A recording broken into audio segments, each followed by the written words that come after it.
Welcome. Today I'm going to teach you how to make easy DIY greeting cards. These cards can be made in just 5 minutes. Hi, I'm Lisa Curcio and I would love to welcome you here to Lisa's Stamp Studio. Don't miss that free project sheet that I have for you. It's going to include pictures, cutting dimensions, and supplies for all 3 of the cards I'm going to demonstrate with you today. You'll find that information linked for you under today's title in the video description. We're ready to get started on today's projects. The first card uses real red cardstock for the card base. This is 5.5 by 8.5. I scored it in half at 4 1/4. I'm going to be using the bone folder just to reinforce that score line. This beautiful designer series paper is called Made with Love double-sided. There's some great patterns inside that package. I'm going to go ahead and I'm going to add some liquid glue here to the back side. I'm going to adhere this to a piece of basic white cardstock, and I did turn it horizontally because I have a better chance of getting it nice and even. I'm going to flip this over and we're going to add some liquid glue to the back side. This now will get layered here. I'm going to turn it horizontally once again. Next, I use one of my favorite die sets. This is the Stylish Shapes dies. I love the graduating sizes, and I die cut the largest from basic white cardstock of the squares. Of course, you can use any shape that you'd like. I'm going to stamp a sentiment on here, and I'm using real red ink to coordinate with the cardstock. That's the beauty of Stampin' Up! Products, is that color coordination. I'll be using the Endless Love stamp set, and I like this because you can build custom phrases, so the pieces are individual and you can pair them together. It also has coordinating dies available, which are fantastic for die cutting the images, but also there's some great accessory pieces in here. I'm going to take the Sending You, and I'm going to ink it up in the real red. That's going to get stamped here near the top. I also chose the Hugs and Kisses from that stamp set. Let's go ahead and ink that up in the real red as well, and that'll get stamped below it. Before you joined me, I went ahead and I die cut some X's and O's from Flirty Flamingo cardstock, which is a coordinating color here in the designer series paper. I'm going to start with one of the X's, and I'm going to flip that upside down using that precision tweezer. I love that product. It extends my reach for those little small pieces. That's going to go down here underneath the H. I'm going to skip over now to the O, and I'm going to add some liquid glue to the back. This is going to go under the word Kisses.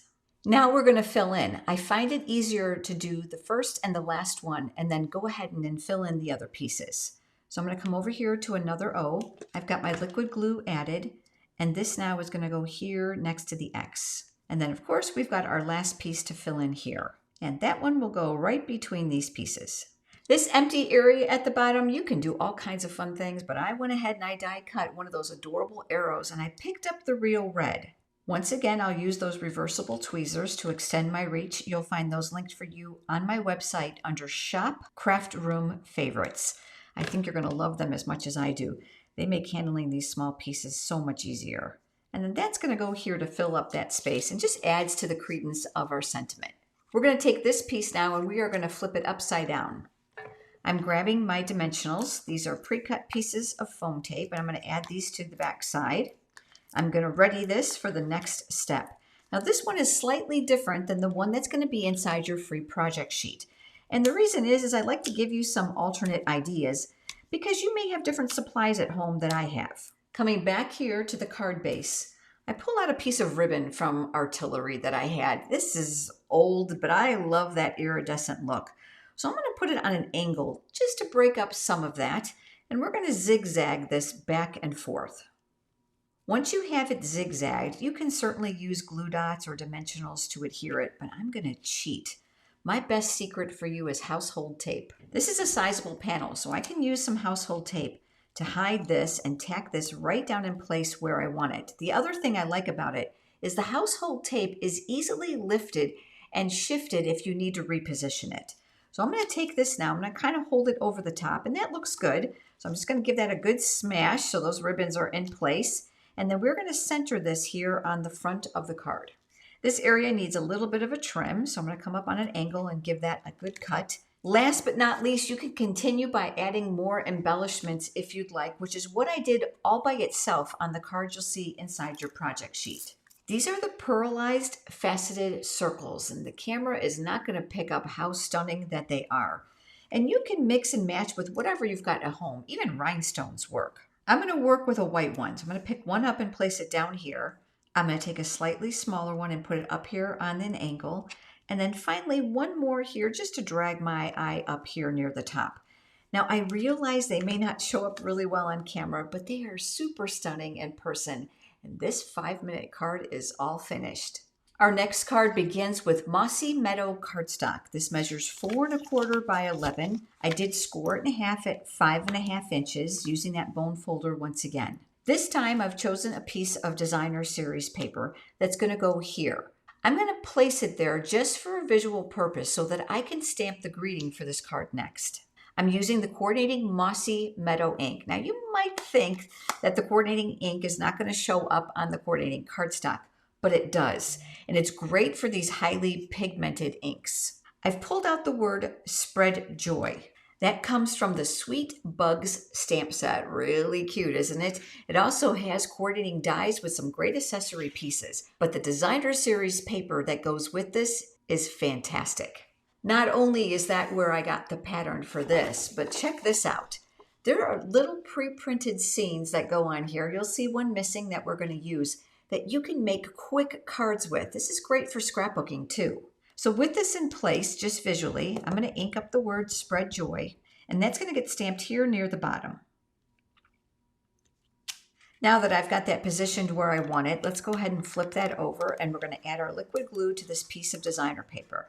Again, I'm going to turn it this way so I've got a good vantage point, and I'm going to center this here to the left, top, and bottom. I showed you that I had cut away one of the images from those cute panels, and that's here. But I decided to add a little bit more color and an edge to this. So I cut a piece of Daffodil Delight cardstock. Now, obviously, this is completely optional, but I want to give you a couple tips. I'm choosing pumpkin pie ink to add a little bit of a highlight to the outside edge, and that'll make more sense in a minute. So I'm going to go ahead and I'm going to open that up, and I'm going to grab a sponge dauber, and I'm going to ink this up. Oftentimes, the ink from here is really concentrated. So I recommend taking a piece of scratch paper and just daubing off some ink if it's too strong for you. I'll give that a couple taps just to make sure that it's at the consistency that I want. I'm going to hold this and I'm going to come right around the edges.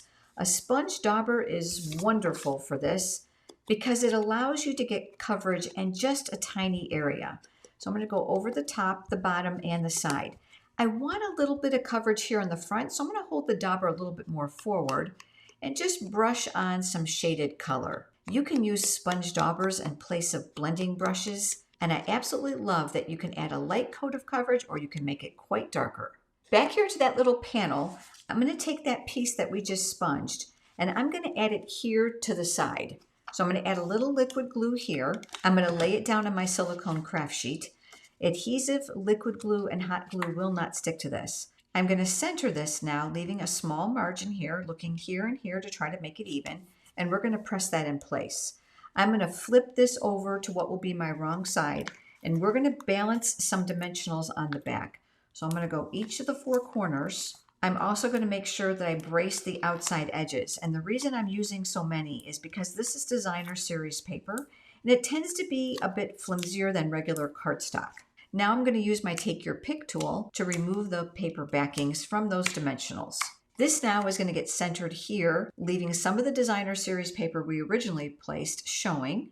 This cute little caterpillar and leaf is actually designer series paper. It's not a stamp, although I could have done that with those cute stamps that I showed you. Because of this, there are several sheets of this inside the package, of course, with beautiful patterns on the opposite side. You can navigate your scissors so that you can make sure you save everything that you want to use in the future. And of course, you can still cut it up into panels for layers. But that's where I got this. And the coordinating dies die cut it quick and easy for me, no fussy cutting. We're going to flip that upside down as well, and we're going to add additional dimensionals. With the paper backings removed, I'm going to position this now here to the lower left side. I'm going to overlap it a little bit onto the yellow, and you're going to see why I created that graduated color here edge. It coordinates so well with that little image and adds a little pop of color to the card. Now, one last step, because I love embellishments, but it's absolutely optional. I'm bringing in the iridescent foil gems. They have a little bit of a gold finish on them, which makes them really fun to use without being overbearing. I'm going to take one of the larger ones and I'm going to place that down here a little bit across from the greeting. I'll take a smaller one now and I'll work up here near the top. And then finally, I'm going to take one here on the top corner to create a little bit of a diagonal fashion. They have glue dots already on the back, which makes them super easy to use, and we have another quick 5-minute card. Our next card uses fresh freesia cardstock. This is 5.5 by 8.5. I scored it in half at 4.25. The lovely and beautiful designer series paper is truly just that. So many pretty patterns, and they have a beautiful foil finish.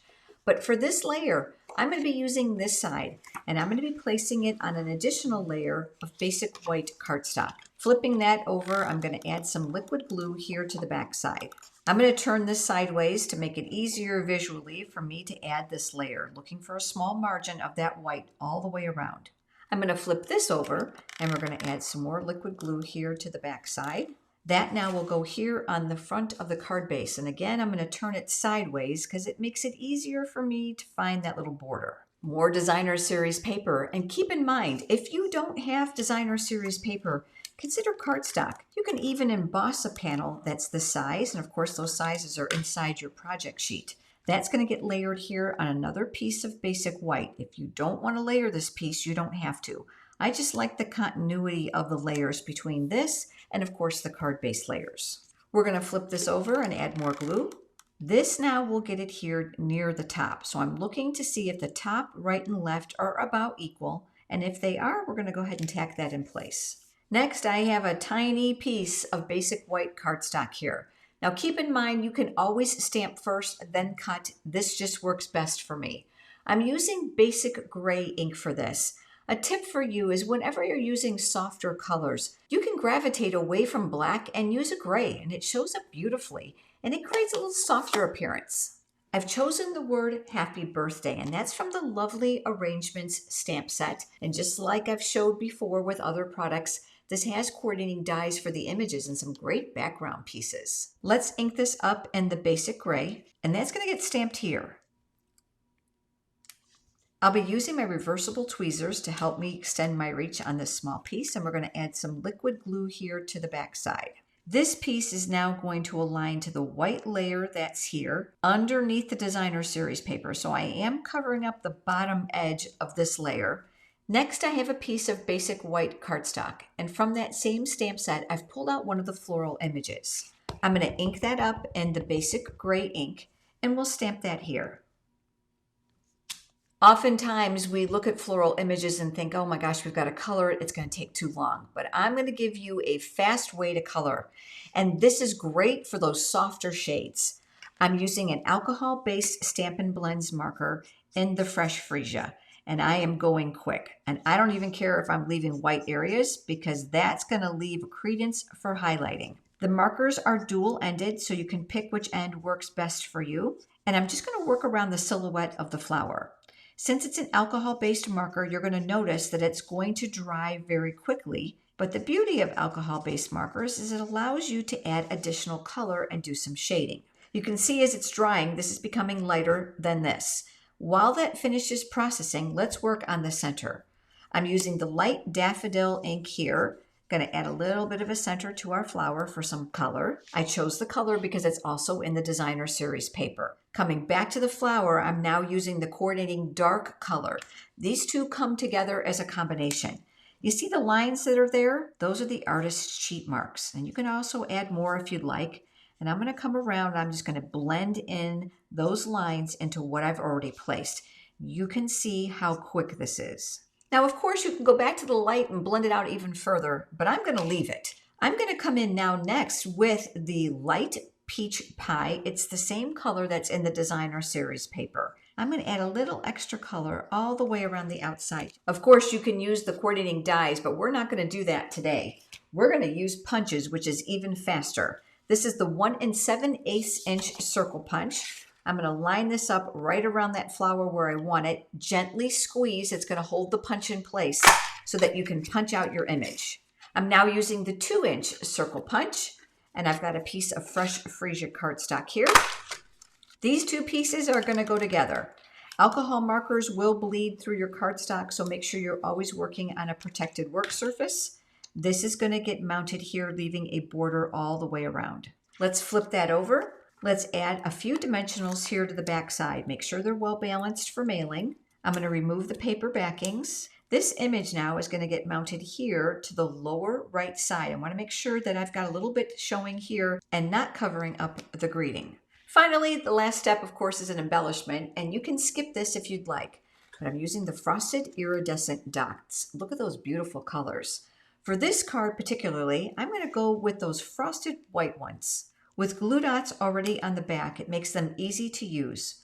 I'm going to place one down here in the lower right corner. I'm going to take another one and I'm going to work up here towards the top left, and then a smaller one here on an angle. Give them a good push so they're in place, and your 5-minute card is all finished.